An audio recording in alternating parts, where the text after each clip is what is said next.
Yung sa Mayroon ng kan. Oh, Yung bahay na. talaga? Baka magkano siya? Wikang Pilipino. Naaalala niyo ba ang hinuha ng bayani ng mga dukha? Ang hindi mahal sa sariling wika ay higit pa sa hayop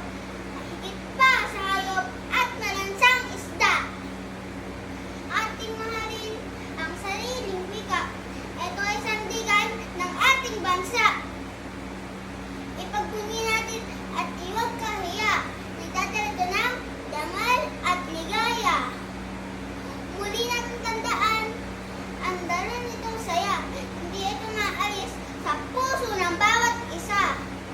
Ito'y nakatatak na at nagbibigay halaga na tayo ay Pilipino at hindi basta-basta. Wikang Pilipino.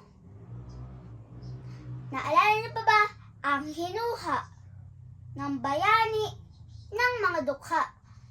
Ang hindi magmahal sa sariling wika ay higit pa sa hayop at malansang isda. Wikang Pilipino. Naalala niyo pa ba ang hinuha ng bayani ng mga dukha?